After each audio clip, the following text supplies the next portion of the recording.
Welcome back. In this episode, we are going to learn how to work with the Android virtual device thing. So basically, when you load Android Studio, it's going to look something like this. We got a whole bunch of junk going on, and we're going to clean all that up.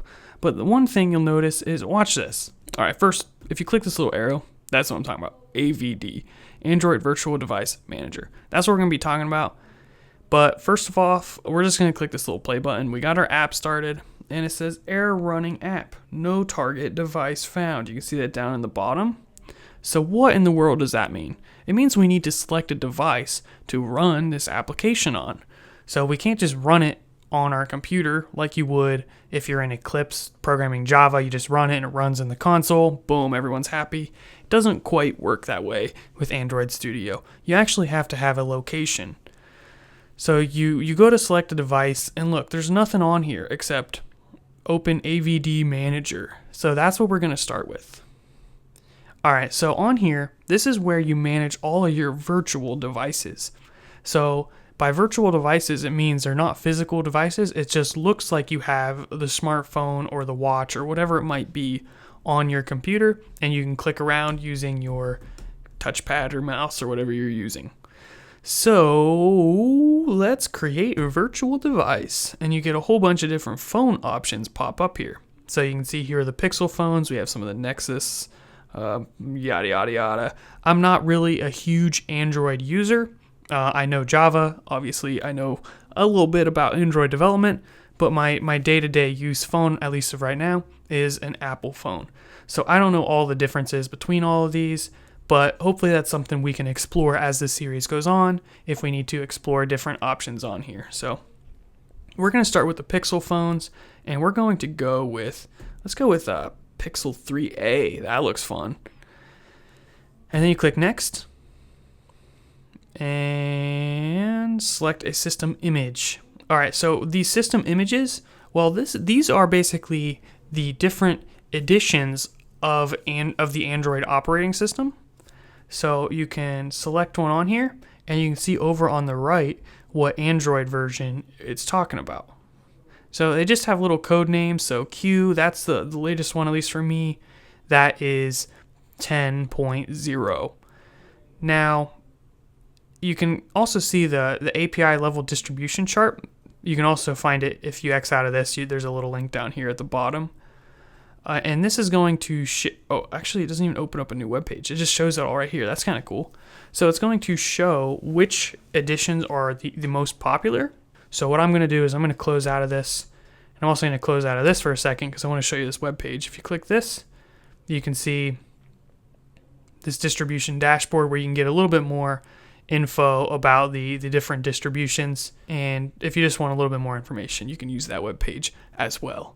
So I'm going to X out of that. And we're going to go back to creating this, and we're going to go with Pixel 3a and click Next. And then we're going to go with Q, which is the the Android version 10. And then we're going to click Download. Now, of course, you can create the application and you can test it out on these different versions. So if you wanted to make sure your application worked on as many things as possible, you could go down here and try downloading all of these different editions, and then you could test run your application on all of them.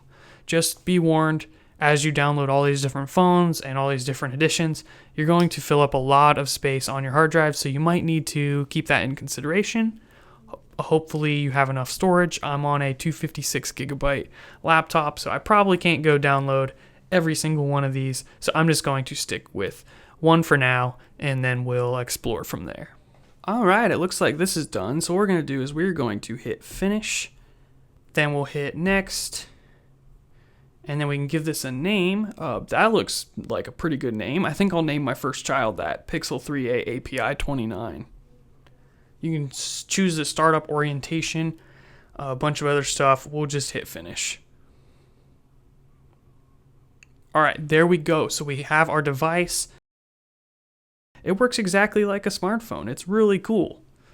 Honestly, I got into this kind of development long before I had a smartphone, so it was actually kind of cool for me. So you can watch this start up as if it's a normal phone.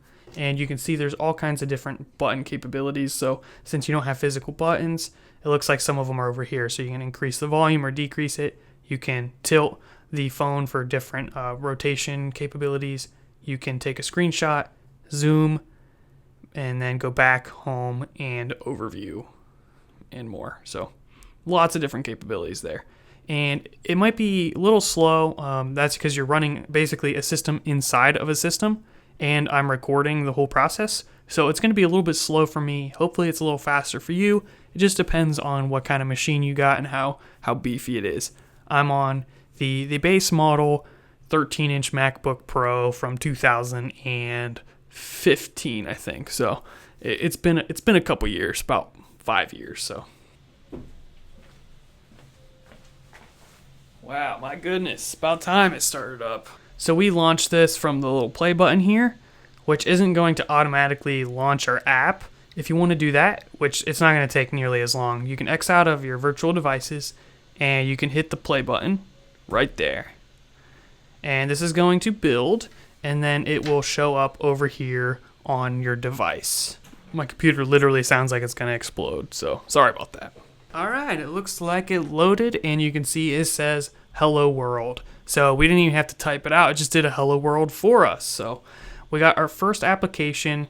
You can go show it off, probably get a job as a senior software engineer, Android development, whatever it is, you got this to show them. So, but you're probably not going to get very far if you don't know how to run this on an actual Android device. So that's what we're going to be talking about next. So please be sure to smack that subscribe button and check out the next episode.